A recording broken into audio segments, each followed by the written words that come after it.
안녕하세요. 오늘도 와주셔서 감사합니다. 구독과 좋아요는 채널 운영에 큰 힘이 됩니다. 꼭 부탁드리며 오늘의 사연 시작하겠습니다. 안녕하세요. 서울 둔촌동에 거주 중이며 2년 전 결혼한 30대 남성입니다. 2년밖에 아니 2년이나 됐어도 유부남 결혼 반지 이런 게 아직도 익숙하진 않아요.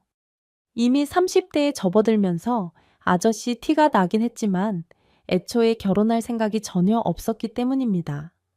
그건 저희 부모님의 역량이 좀 컸을 텐데 제가 어린 시절에 두 분이 이혼하셨거든요.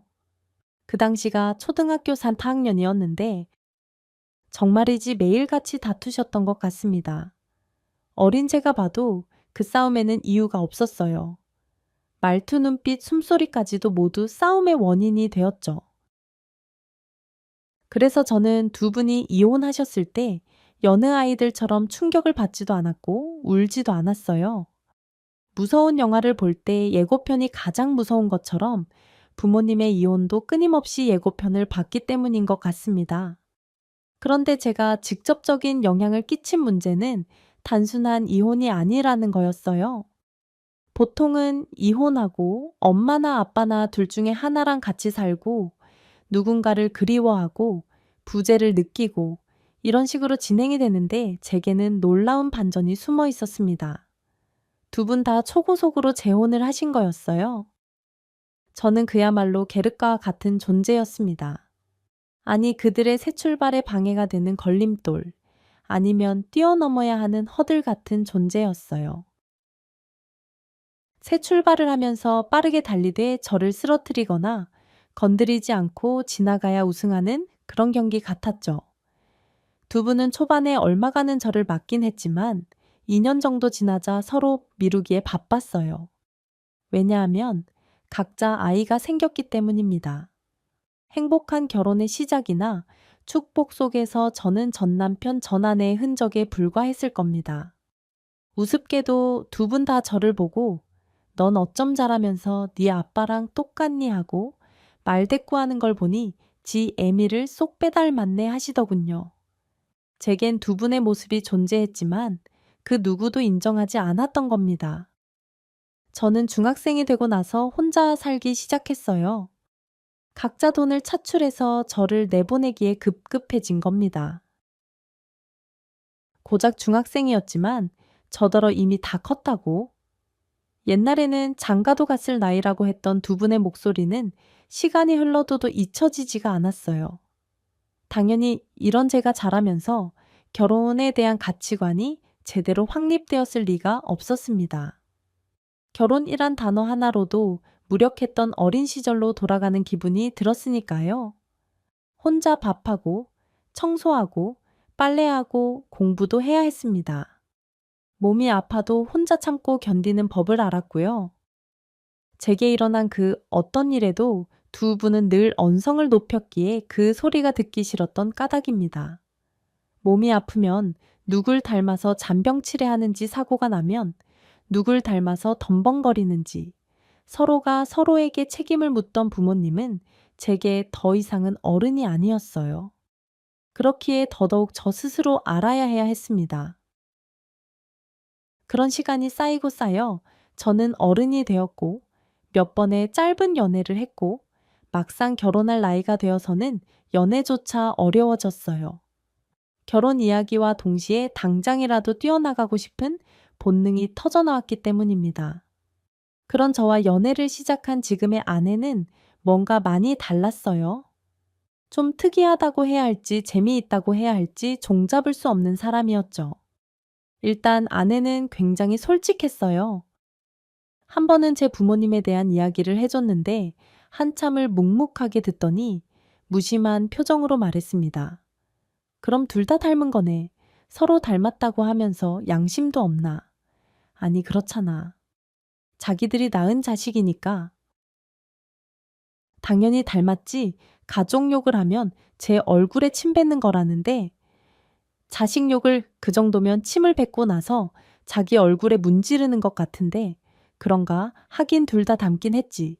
그래서 결혼은 별로라는 거였구나 하긴 나라도 그러겠다. 근데 말이야. 오빠는 왜 그 인간들이 물려준 걸 다 가져? 그게 무슨 말이야? 아니, 무슨 뜻인지 모르겠는데 핏줄이라 어쩔 수 없고 얼굴이야 어쩔 수 없지 닮았는데 어째? 근데 왜 부모 같지도 않은 인간들이 너한테 심어놓은 결혼관을 아직까지도 질질 끌면서 가지고 있냐는 그 말이야. 아, 그들이 너한테 물려준 다른 건 어쩔 수 없어도 적어도 생각과 가치관, 그것만은 물려받지 마. 오빠는 그 사람들을 답습할 필요가 없어. 순간 그 말을 듣는데 소름이 쫙 끼쳤어요. 인정해야 했습니다. 저도 모르게 그들이 심어놓은 걸 따라가고 있다는 걸 말이에요. 아내는 제 눈을 똑바로 바라봤습니다. 저는 그 사람의 그 올곧은 시선이 좋았어요. 어디로 가야 할지 알고 목표와 신념이 뚜렷한 그 당당한 말이죠. 그 사람들이 오빠 생각을 지배하게 만들지 마. 결혼? 아, 그런 건 사실 안 해도 그만이지. 요즘 세상에 뭐 어때? 근데 굳이 내가 아니라도 그 사람들 때문이라는 말은 그만해. 아, 자꾸 그렇게 말하면 진짜가 되는 거야. 그 인간들한테 내 인생 끼워 맞추지 말라고. 오빠는 그럴 자격 충분해. 혼자서 잘 버텼고, 이제까지 잘 자랐으니까. 그들이랑은 달라 그래. 그건 내 말이 맞는 것 같아. 나? 아니, 난 왜 그런 말을 했을까? 이제까지 버릇처럼 또 핑계처럼 그런 이유를 당당하다고 생각했는데, 그렇게 살지 않겠다. 이런 거지, 나도 알아. 근데 그걸 제대로 알려면 결혼을 해서 알아야겠지. 그리고 이왕 할 거면 나랑 하면 더 좋고, 아내는 자신의 감정을 가감없이 드러낼 수 있는 사람이었어요. 남의 시선, 눈치도 보지 않고 제게 청혼을 하는 그런 사람이었습니다. 그래서 그런 아내였기에 저는 제 인생에 절대로 없을 거라고 장담했던 결혼을 감행하게 된 거였네요. 그 외에도 다른 좋은 부분은 더 있었습니다. 이것도 솔직함의 연결인데 결코 돌려서 말하지 않는다는 거였어요. 제 대한 앞선 연애에서 제가 어려움을 느꼈던 것 중에 하나가 바로 뜻을 파악할 수 없는 여자의 언어였는데 그것 때문에 매번 싸움으로 번졌고 저는 그 싸움 자체를 싫어했기에 금방 헤어지고 말았던 거였죠. 그런데 아내와는 그 흔한 말다툼도 없었어요. 설령 제가 실수를 했다고 해도 마찬가지였습니다. 내가 약속에 늦지 말아 달라고 분명 부탁했는데 늦었네. 뮤지컬 이미 시작했잖아. 이제 중간에 들어가지도 못해 정말 미안해. 아이 갑자기 처리해야 할 업무가 생겼어. 그럼 전화로 이야기를 정확히 했으면 됐잖아. 그게 아니 네가 보고 싶다고 했던 거니까 어떻게든 맞춰보려고. 설령 내가 못 보면 미칠 것 같다고 해도 이런 식은 싫어. 오빠도 나도 일이 우선이 되어야지. 물론 뮤지컬 좋지. 근데 이렇게 급하게 오다가 업무도 잘 될 리가 없고 혹시나 뛰다가 다치기라도 했으면 앞으로는 이런저런 일이 있어서 늦을 것 같다고 솔직하게 말했으면 좋겠어. 그럴게 정말 미안해. 그래, 사과는 받았어. 앞으로는 그러는 거다. 미안한 일이 생기고 아내는 저의 잘못된 부분을 바로 말하고 자신이 왜 그렇게 지적을 했는지 설명하고 저는 사과하고 아내는 받아줘요. 그리고 그 일에 대해서 두 번은 화를 내지 않았습니다. 이게 복잡해 보여도 정말 간단하게 끝난 거라고 볼 수 있어요. 보통의 다른 연애와 비교하면 아내가 얼마나 대단한지 아실 겁니다. 일반적인 경우의 연애는 이렇죠. 일단 제가 뭔가를 잘못해요. 그런데 그게 솔직히 뭔지도 모릅니다. 왜 갑자기 화를 내니까요? 예를 들어, 대학생 때 만났던 여자가 있었는데 커피를 먹다 말고 자리를 박차고 나갔습니다. 저는 당연히 놀라서 잡았고 무슨 일이냐고 물었지만 대답을 절대로 쉽게 해주진 않아요. 뭔가 제가 중대한 실수를 했다는 걸 감지할 정도로 화만 내죠. 그래서 그냥 무조건 미안하다고 해요. 그럼 여자가 말하죠. 뭐가 미안한데 하고 말입니다. 그럼 당연히 저는 모르고 뭐든 다 내가 잘못했으니까 화 풀어 라고 싹싹 빌기 시작해요. 그러면 여자는 더 화를 냅니다. 뭐가 미안한지도 모르면서 억지로 사과하네 하고 말이죠. 저는 졸지에 여자친구에게 실수를 하고도 모르쇠를 시전하고 있는 나쁜 놈이 되고 마는 거예요. 하지만 알고 보면 화해의 원인은 정말 어이가 없는 겁니다. 자기한테 집중을 안 했다는 이유, 그거였어요. 그게 끝이 아니었죠. 그것과 그걸 제대로 알지 못한 죄에 미안하지 않으면서 미안하다고 말한 죄까지 더해져서 제게 벌을 내리곤 했습니다. 연락을 차단당하고 문자를 씹히고 연애를 가지고 협박을 해요. 연락을 하지 말라고 하면서 연락을 하지 않으면 화를 냈고 다시 찾아오지 말라고 해서 찾아가지 않으면 화를 냈고 물론 그 반대로 해도 화를 냅니다. 찾아오지 말라는데 그렇다고 안 찾아오냐 찾아오지 말라는데 굳이 찾아오냐 제 행동 모든 것에 화를 내곤 했어요. 그 화를 풀기 위해서는 더 근본적인 문제를 찾아내는 게 숙제였습니다. 하지만 남자들은 알 거예요. 그건 수학 문제보다 풀기 어렵다는 걸 말이죠. 애초에 답은 있긴 한 건가요? 그래서 제 연애는 3달을 넘기지 못했던 것 같습니다. 딱 만난 지 3달이 되면 하나둘 자신만의 특별한 언어로 이야기를 하곤 했거든요. 그런데 아내는 처음부터 달랐습니다. 제게 이상한 이유를 붙여 화를 낸 적도 없었고, 힘들면 힘들다, 아프면 아프다. 정확한 이유와 근거를 제시해서 자신의 행동에 정당성을 부여하는 사람이었거든요. 그런 솔직함에 끌려서 저희의 연애는 어느덧 3년이 넘어갔고 결혼할 나이가 된 거였습니다. 아내의 청혼으로 결혼을 진행하게 되긴 했지만 솔직히 겁이 나긴 했어요. 그래도 단 하나만큼은 안심이 되었습니다. 제 아내라면 절대로 싸울 일이 없다는 걸 말이에요. 가치관이야 쉽게 바뀌지도 않지만 나름 자신 있는 부분도 있었습니다. 자취 생활이 워낙 오래되었기 때문에 요리나 청소 빨래 같은 가산 노동이 익숙하다는 거였어요. 반면 아내는 의지는 있지만 그런 단순한 노동을 잘 못하는 사람이기도 합니다. 왜 요리에는 순서가 있잖아요. 그렇게 하는 이유도 있고요. 야채를 마지막에 넣는 이유처럼 말이에요. 그런데 아내는 요리책을 가만히 보다가 일단 재료를 다 때려 넣습니다. 그것도 불 조절도 하지 않고 말이에요.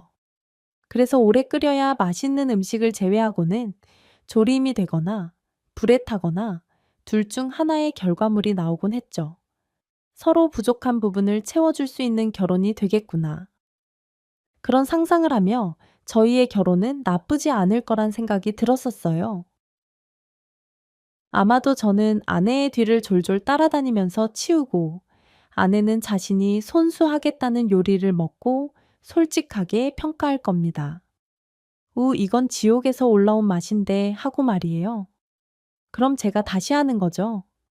저는 수긍하고 이해하고 받아들이는 사람이었고 아내는 설득하고 설명하고 솔직하게 표현하는 사람이었으니 주희의 결혼 준비는 정말 착착 진행되었어요. 마치 제가 도착했을 때 버스가 바로 오는 기분, 횡단보도의 불이 바로 바뀌는 느낌과 같았습니다. 그런 아내였는데 어쩐지 가족 속에는 계속 뒤로 미루기만 했어요. 솔직히 저는 제 부모님이 없는 거나 다름이 없으니 반대를 하시는 건 아닌지 걱정이 되었습니다. 자격지심이랄까요?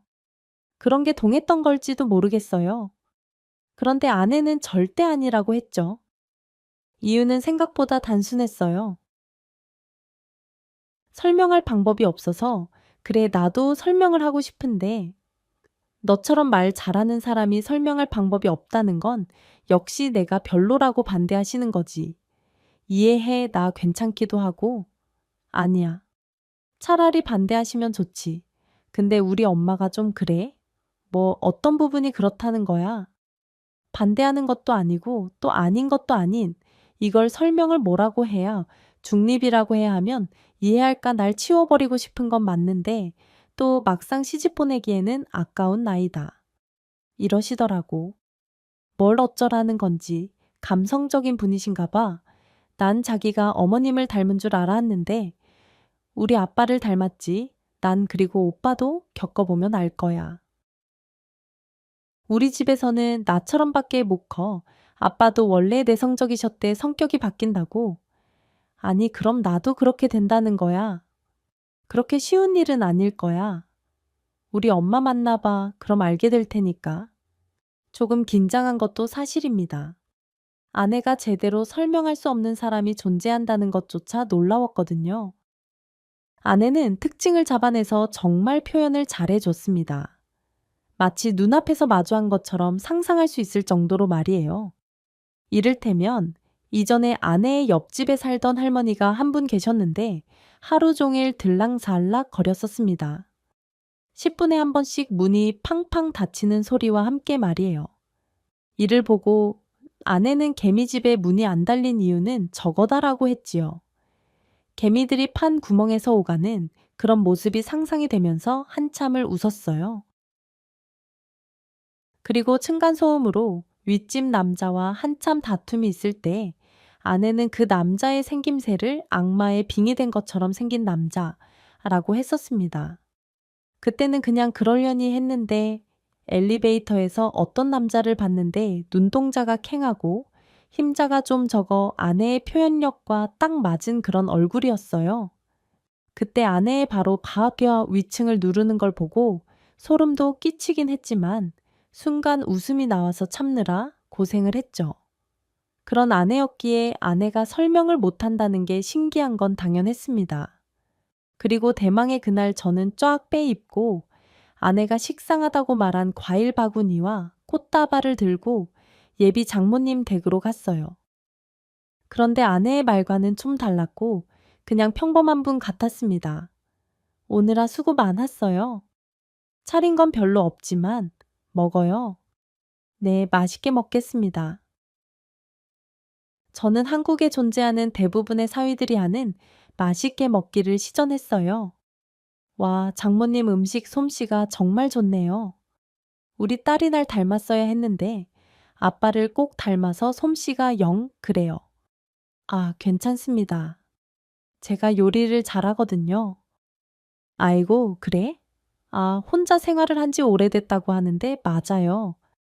네, 중학교 2학년부터 쭉 자취 생활을 했어요. 어휴, 그 어린 나이에 정말 대견하네. 부모님도 자랑스럽겠어. 네, 뭐 그러시면 좋겠네요. 아이, 그리고 장모님 편하게 말 놔주세요. 여기서 제가 실수한 말은 뭐가 있는지 한번 생각해 보세요. 처음에는 전 결혼 준비를 하면서 장모님이 제게 화가 났다는 말을 듣고 정말 당황스러웠습니다. 단 한 번의 인사에 불과했는데 제가 저지른 실수가 뭔지 추측이 되지 않았거든요. 혹시 과일을 좋아하지 않으신가? 꽃가루 알레르기가 있나? 그건 아내에게 물어보니 아니라고 했죠. 그래서 생각했던 건 장모님과의 식사 자리에서 오간 대화였어요. 정말 온 우주의 기운을 담아서 기억해냈고 가장 마음에 걸리는 게 아내가 요리를 못한다는 말에 동의한 부분이었습니다. 아무래도 자신의 딸을 낮춰서 말을 했는데 제가 눈치 없이 그걸 덥석 받아버린 게 불쾌함으로 다가온 것 같았어요. 하지만 저를 따로 부른 장모님의 말은 제 추측과는 한참을 빗나가 있었습니다. 제리, 솔직히 난 좀 서운하네. 네가 아무리 차린 게 없다고 했지만 갈비에 장조림에 고깃국까지 했는데 그걸 네 하고 대답하나? 아휴, 내가 생각할수록 괘씸하고 화가 나서 견딜 수가 없어서 찾아왔어. 아니, 그때 내라고 한 건 먹으라는 말에 대답을 한 거라서요. 아, 보통 사위들이 자네처럼 일어나 죄송합니다. 제가 말을 실수를 했나 봐요. 긴장이 되고. 그래서요, 핑계야. 그거 다 핑계라고 대답을 이래서 했다. 긴장이 됐다. 입장 바꿔보면 답이 나오지 않나 잘못을 했으면 사과를 하고 사과를 받을지 말지는 내 뜻인 거지. 어려운 자리라면서 감사할 줄은 모르고 이래서 부모 없이 자란 애들은 티가 난다고. 티가 솔직히 그때까지만 해도 그냥 장모님이 제 가정 환경 때문에 아무거나 걸고 넘어지는 거라고 생각했어요. 대화 내용을 봐도 그런 쪽이 확실했고요. 이런 부분은 저 역시 각오한 거라서 앞으로 잘하자는 생각만 했습니다. 그렇다고 반대를 하지 않은 걸 보면 적어도 희망이 있다. 이렇게 생각이 든 거였어요. 아내는 이에 그냥 신경 쓰지 말라고 했지만 그럴 수는 없었습니다.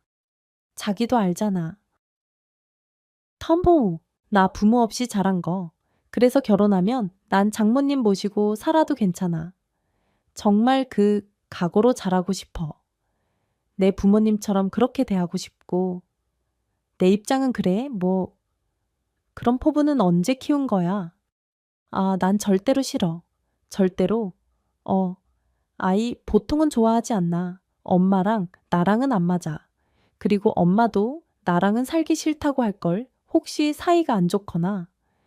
그래, 아이 솔직하게 말해. 봐, 중재자 역할을 생각하지 마. 그리고 사이 안 좋지 않아 말했지. 그냥 나랑 안 맞는다고. 부모 자식 간에 유대 물론 있지. 결혼하면 불효자도 효자가 되는 게 유대감이긴 해. 근데 나는 딱 적정선 유지하면서 거리 두고 살 거야. 아프시거나 혼자 더 살지 못하게 되면 그때는 뭐 그때 의논해 보는 거고. 그래. 아니 난 이 이야기하는 자기가 엄청 좋아할 줄 알았어.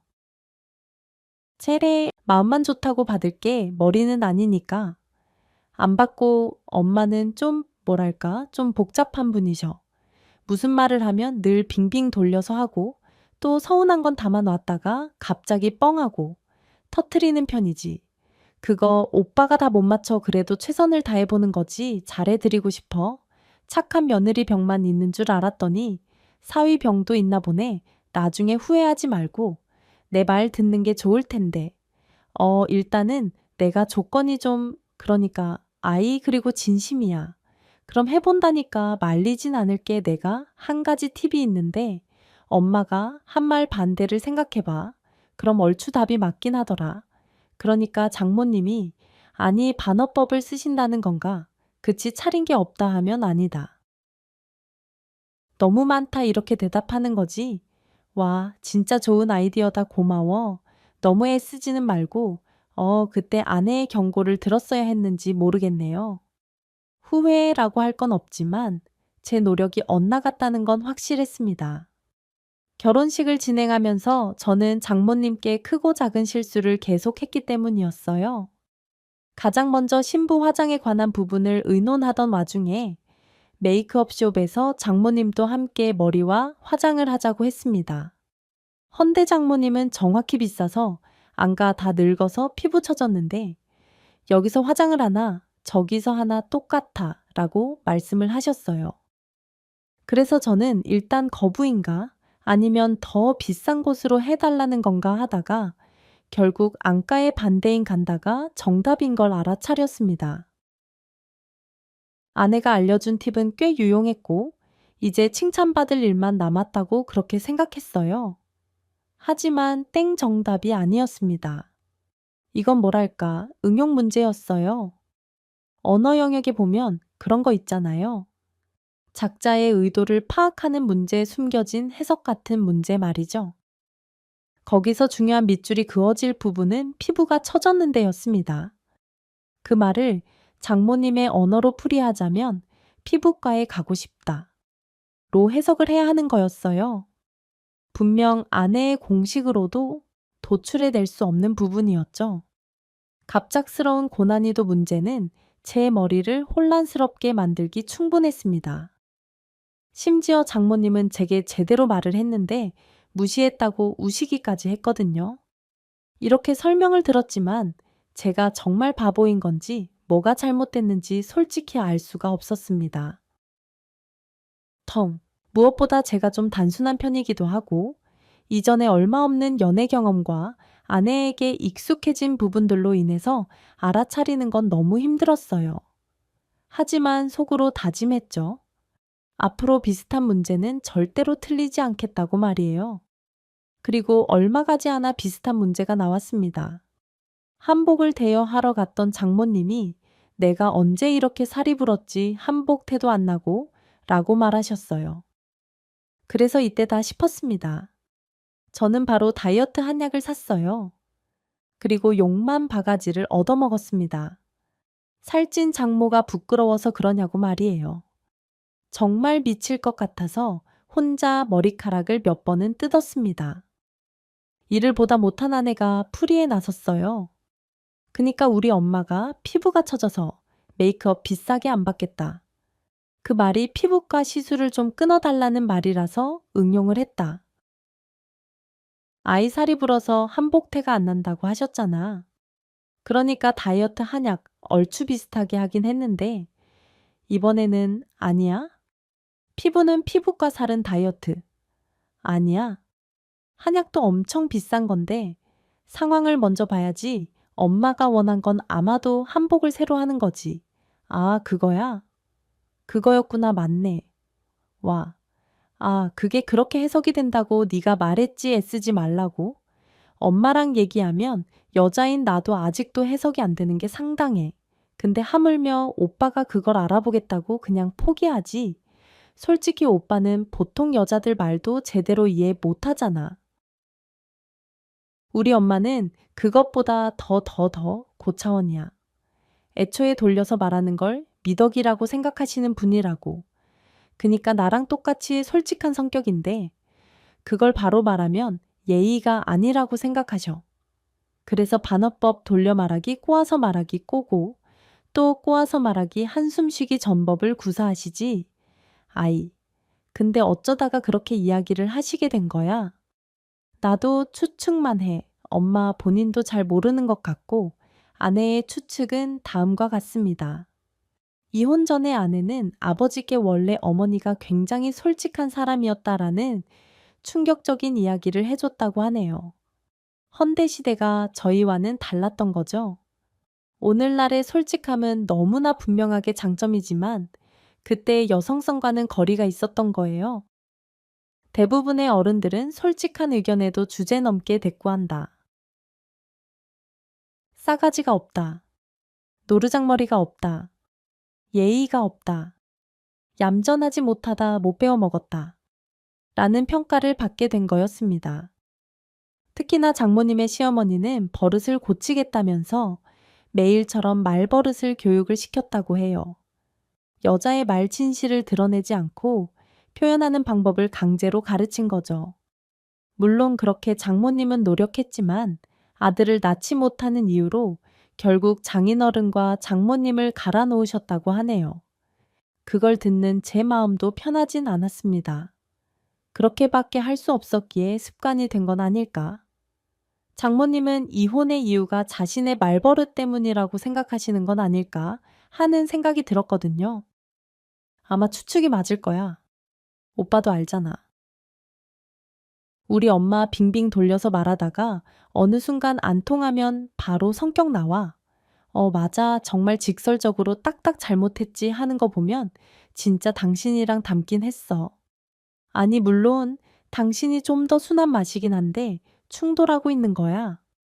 엄마 나름대로 누르고 있는 거고 내가 그냥 솔직하게 말하라고 설득해도 그러질 않으셔. 내 생각엔 우리 엄마 중학교 중퇴하셨거든. 그게 원인이 아닐까 싶어 못 배웠다는 말에 민감하시기도 하고 예의 교양 뭐 이런 건가? 그치, 할머니가 얼마나 잡아댔으면 저럴까? 안타깝기도 하고 이젠 안 그래도 되는데 저러시는 게 답답하기도 하고 그래, 어쨌든 앞으로는 그만 신경 쓰고 그냥 적당하게 그렇게 잘해드려. 그 이야기를 듣고 내가 어떻게 가만히 있어 그건 아니지. 결혼한 지 1년이 넘었는데 아직도 포기를 못하네. 애 사위병에도 약이 없나 봐 모르겠습니다. 일종의 오기였는지도 오히려 그 이야기를 듣고 더 잘해드리고 싶어 하는 생각만 들었거든요. 그렇게 매번 어려운 문제를 풀어가면서 저는 어느덧 장모님의 언어, 그러니까 등급으로 치면 3등급 정도는 따댈 실력이 되었었습니다. 아내는 그런 저를 보며 배를 잡고 웃어요. 연애할 때도 안 해본 걸 결혼해서 장모님을 통해서 배운다고 말이죠. 저는 정말 턱끝을 들고 배를 내밀고 당당하게 자랑할 정도의 실력이 되긴 했어요. 장모님의 입맛이 없다는 말은 두 가지로 해석을 할 수 있는데 뭔가 먹고 싶은 게 있다. 혹은 고민이 되는 게 있다. 라는 뜻이죠. 그래서 저는 이 문제를 혹시 무슨 일 있으신 건 아니시죠? 드시고 싶은 건 없어요? 하고 풀어내는 신의 경지에 들어서게 된 정도였어요. 아주 자연스럽게 정답이 뭔지 모르는 상황도 극복할 수 있는 응용을 하게 된 겁니다. 이렇게 거의 90%가 넘는 정답률을 기록하면서 종횡무진하고 있는 그때 명절이 코앞으로 다가왔어요. 제가 음식 준비를 도와드릴 생각이었기에 몇 시까지 가면 되는지 물었고, 장모님은 얼마 음식하지 않을 거라고 시간 맞춰서 오라고 하셨습니다. 이런 경우 보통은 반어법이니까 빨리 가는 게 정답이었어요. 하지만 아내의 해석은 달랐습니다. 일전에 저희가 시간보다 40분 정도 빨리 간 적이 있었는데 잘못 바람에 나와서 장모님이 화를 낸 적이 있었거든요. 그걸 예로 들면서 그냥 시간을 맞춰 가자고 했죠. 하지만 도착을 했을 때 장모님의 표정은 단단하게 굳어 있었어요. 참 얕다. 내가 시간 맞춰 오라고 했다고 진짜 그래야 혼자 준비하셨어요. 저랑 같이 하시지 됐다. 할 일 없는 내가 해야지. 너희들이 뭐하러 요리를 해. 이왕 난 손 버렸으니 혼자 할 거고. 너희는 가서 쉬든가 해. 저는 죄송한 마음에 소매를 얼른 걷고 들어갔습니다. 그랬더니 장모님이 정말 짜증을 섞어 저를 부엌 밖으로 미셨어요. 왜 이럴 땐 말을 안 들어?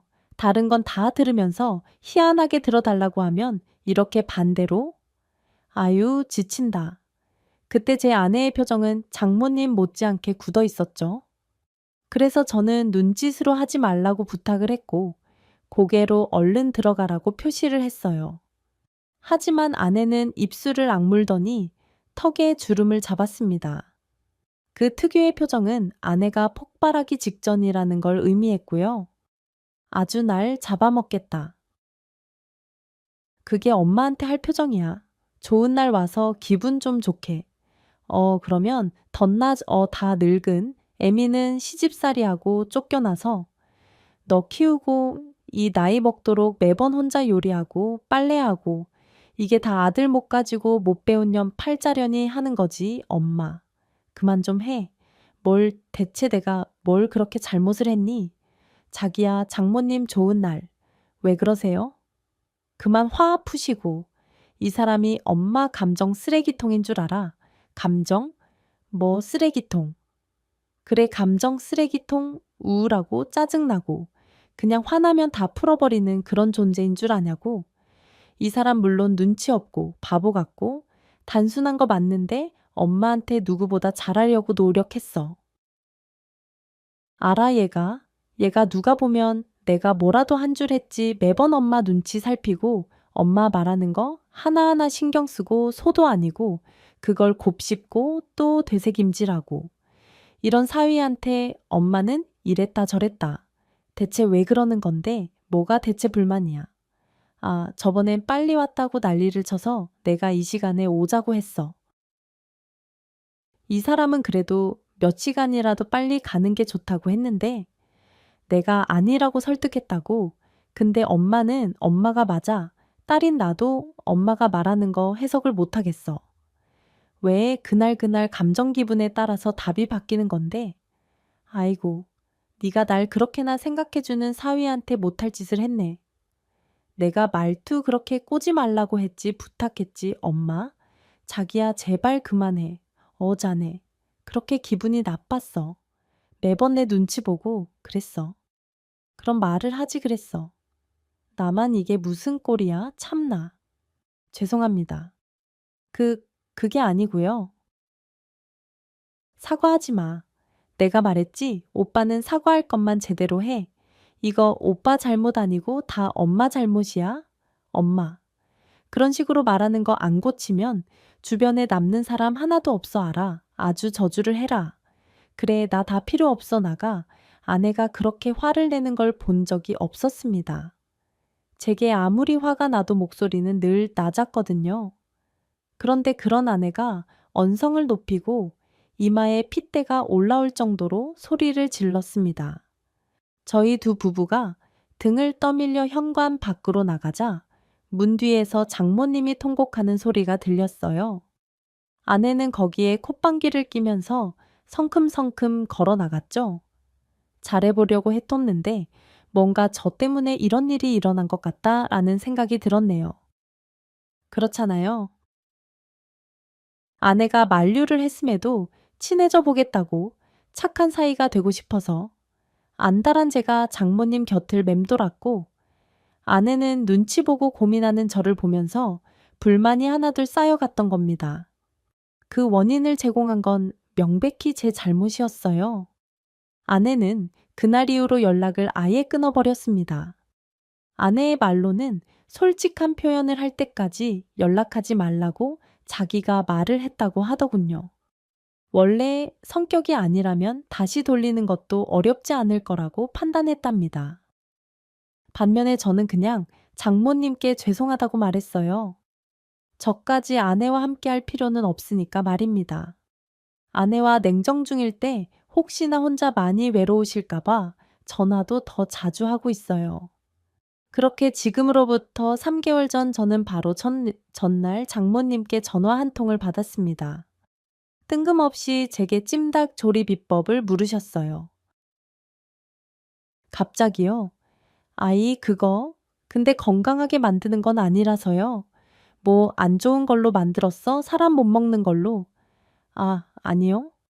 먹는 음식으로 만드는 거긴 한데 건강한 건 아닌 한국 요리 따지고 보면 건강한 거 많이 없어 짜고 달고 요리가 다 그렇지 건강 따지는 게 아니라 맛이 있어야지 맛만 있으면 그게 요리지.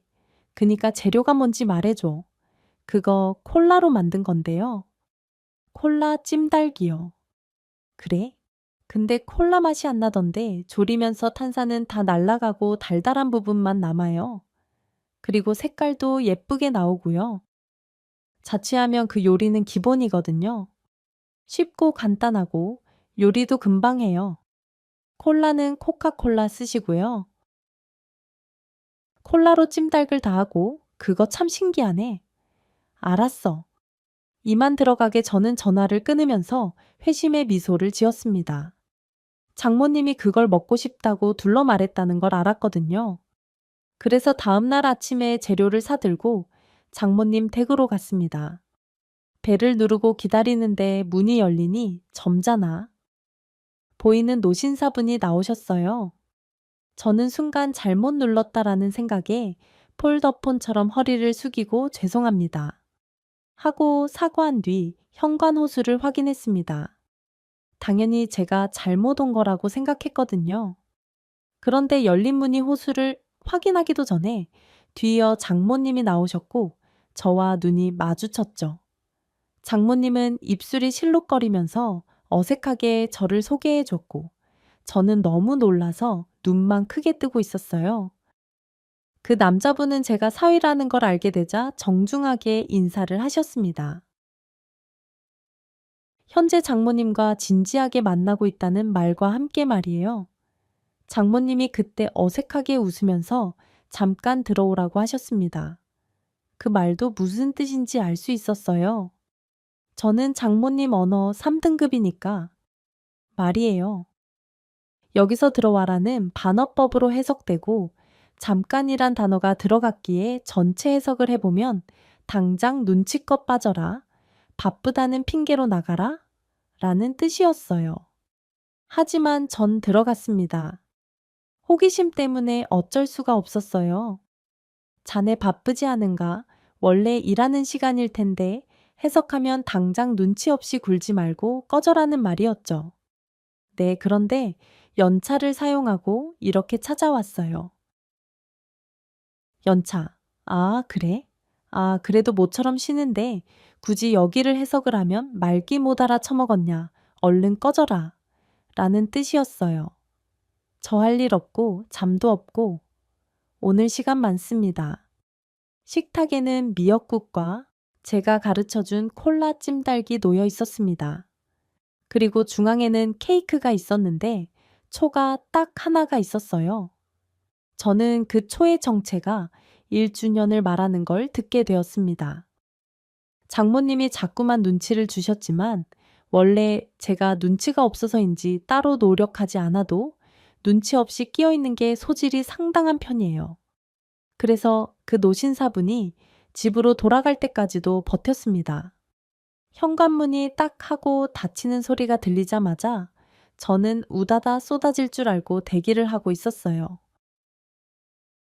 하지만 장모님은 제 손을 잡고 눈썹 끝을 아래로 내리더니 부탁을 하셨죠. 딸한테 말하지 말아주게. 왜요? 아이 저분은 공개하신 줄 아는 것 같은데 그야 자네한테는 말하기. 그런 속사정이 있어서 그래 그게 뭔지 말해주시면 생각은 해볼게요. 부부 사이의 비밀을 만드는 건 어리석은 일이라고 생각하거든요. 제가 아주 참된 가치관인 건 알겠는데 때로는 말하지 말아야 할 게 분명히 존재하지. 예를 들면 예전에 사귄 여자라든가 뭐 그런 거. 저 연애 경험 거의 없는 거 안 사람도 잘 알아요. 아내가 저더러 호구 새끼라고 했거든요. 제가 만나면 매번 가방을 털려서요. 저희는 비밀 없어요. 절대로 왜 한 번의 말귀를 못 알아들어? 난 말해 주고 싶지 않고 자네는 내 사위고 난 장모야. 비밀로 해주라면 해줘야지. 전 이해가 안 되면 잘 못해서요. 거짓말도 못해요. 그거 아세요? 저도 몰랐는데 제가 거짓말을 하면 뒷머리를 그렇게 긁는데요. 아내가 말해주고 나서 알았다니까요. 그래서 약속은 못 드려요. 정말 자네 이럴 거야. 얼른 놀려. 아, 그럼 알았어요. 최대한 비밀로 하겠습니다. 하고 말하면서 저는 뒷머리를 벅벅 긁었습니다. 야, 아니 자네 정말 몹쓸 사람이구만. 장모님이 결국에는 이야기를 털어놓으셨어요. 이전에 제 아내가 중학생 무렵 딱 한 번 재혼을 할 남자를 데려왔다고 하면서요. 결혼식을 올리기로 약속까지 했기에 일단 살림을 합쳤는데 그 남자가 술만 먹으면 장모님과 아내를 때렸다고 합니다. 물건도 부수고 그만 나가 달라고 하면 자는 사이에 집에 불을 질러서 죽여버린다는 협박까지 서슴지 않았다고 해요. 결국 경찰이 와서야 해결이 되었는데 그 기간만 2달 걸렸다고 합니다. 그러한 이유로 재혼이라는 말에 아내가 굉장히 예민한 반응을 보이기도 하고 그 이후로 사이도 급격하게 나빠졌다고 해요. 때문에 교제를 한 지 1년이 된 시점까지도 계속 비밀에 붙였다고 합니다. 아무래도 나만 보면 한숨 쉬고 딸아이가 날 싫어하는 건 알아. 근데 내 욕심으로 애 상처 주고 싶지도 않고 내가 저 사람 정리할 테니까. 그니까 그때까지 날 좀 봐주면 안 되겠나. 정리하실 필요 없는 것 같은데요. 대신 조건이 있어요. 조건. 그게 뭔가 앞으로 돌려서 말하기 꼬아서 말하기 반대로 말하기 다 하지 말아주세요. 솔직하게 말해주세요. 그리고 아내한테 전화하셔서 솔직하게 말하겠다고 너 노력한다고 해주시고요. 그렇게까지 무슨 사과야 자식한테 하세요. 아니면 저 말할 겁니다. 진짜요 협박이긴 했지만 효과는 확실히 있었어요. 아내는 사과를 받고 이렇게 표현했습니다. 해가 동서남북에서 동시에 뜨겠네라며 서쪽 한 번으로는 성에 차지 않는다고 했어요. 물론 제대로 자란 건 아니었습니다. 아무래도 오랜 세월 그런 버릇이 들었으니 말하다가도 멈칫 말을 다 하고도 흠칫 놀라고 했거든요. 그래도 아내는 그런 엄마가 보기 좋았는지 귀엽다는 말까지 했을 정도였습니다. 부모와 자식 간이라고 하기에는 어딘가 절제된 부분이 있는 아내에게서 나올 수 있는 최고의 말이기도 했고요. 장모님은 제 눈치도 연신 살피셨습니다. 혹시나 자신이 말 실수를 했는지 예전에 저처럼 곱씹는 것 같았어요. 그런데 잘 유지하고 계시다가 장모님의 생일에 일이 터지고 말았습니다. 이건 저도 어머니도 의도한 게 아니었어요. 노력하는 어머니를 위해 아내가 깜짝 선물을 하기 위해 방문한 게 화근이 되었던 겁니다. 알고 보니 그날이 평일이라 아내가 아침에는 당연히 일 때문에 못 올 거라고 예상하고 저는 어차피 존재를 알고 있으니 미리 고지를 해뒀기에 안심을 한 거였습니다. 그래서 남자분을 초대했고 막 음식을 다 차리고 벨이 울려서 문을 열어줬는데 현관 앞에 아내가 짜잔하고 서 있었던 겁니다.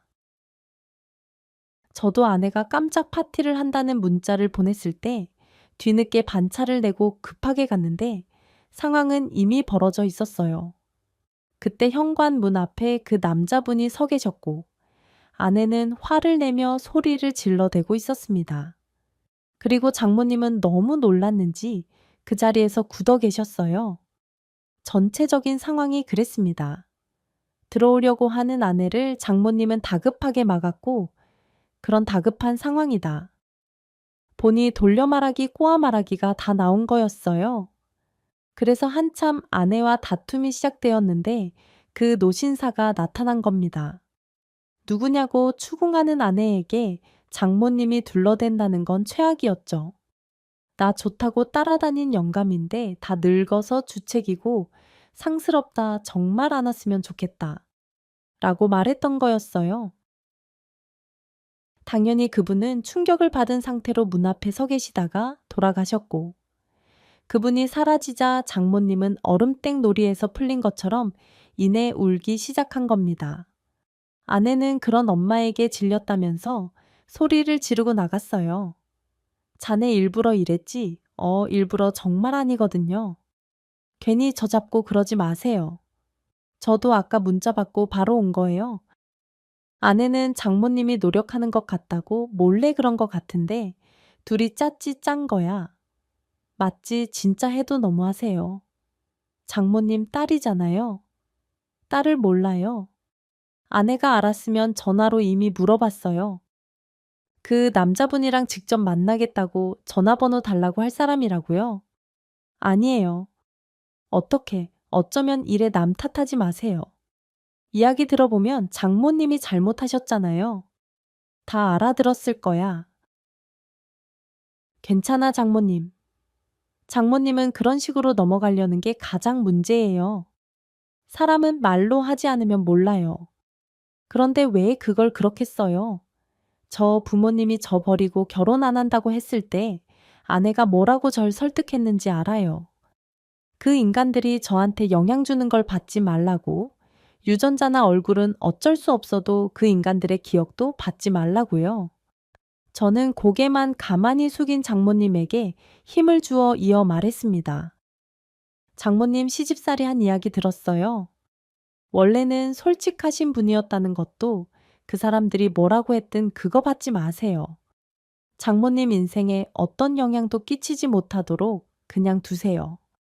그들이 계속 남아있는 기분 안 들게요. 제 말에. 아니, 정확히 아내의 말은 효과가 있었어요. 장모님은 가장 먼저 아내에게 사과를 했고 제게도 미안하다고 말해 주셨습니다. 그리고 아내를 따로 만나서 만나고 있는 분에 관한 이야기를 해 주셨다고 들었어요. 진지하게 만났고 상처 주고 싶지 않아서 알리는 걸 미뤘다는 것도 솔직하게 털어놓으셨답니다. 그리고는 마지막으로 그분을 찾아가서 며칠 동안 잘못을 빌었다고 해요. 생각보다 쉽게 풀리진 않았지만 정말로 장모님은 최선을 다했다고 합니다. 그리고 바로 얼마 전에 두 분이 전통 혼례로 결혼을 하셨고요. 아직은 서툴긴 해도 이제 명확하게 표현을 하시긴 하십니다. 저에겐 너 싫어라고 하셨고 아내에겐 넌 미워라고 하셨거든요. 뭐 그 대신 이제 장인어른이 되신 그분에게는 넌 좋아라고 하신 걸 보면 잘 사실 것 같습니다. 아내도 싫어하지 않는 눈치고요. 솔직히 제 입장에서는 살짝 아쉽기도 합니다. 여자의 언어라는 거 공부할수록 좌절하긴 해도 재미는 있었거든요. 물론 다시 돌아가는 건 절대 싫습니다. 제가 이렇게 글을 쓰게 된 건 저도 장모님도 과거의 일이 현재까지 이어졌기에 발생했던 문제라는 생각에서였어요. 아마 모르긴 몰라도 꽤 많을 것 같습니다. 내가 과거에 이런 일이 있어서 이제는 이렇게 할 거다. 그런 말들은 주변에서도 정말 많이 하는 소리니까요. 하지만 그 일이 경험이 아니라 기억하기 싫은 트라우마라면 과거가 현재까지 영향을 미치지 않게 쫓아내는 게 최고인 것 같아요. 예전에 저는 그걸 경험이라고 믿었는데 생각해보니 그냥 제가 묶여 있었던 거였거든요. 그러니 부디 다른 분들도 좋지 않은 기억을 끌고 와서 가치관이라고 생각하는 실수를 저지르지 않았으면 좋겠습니다. 만약에 저 역시 아내에게 그 말을 듣지 않았다면 지금의 아내와 결혼하지 못했을 거예요.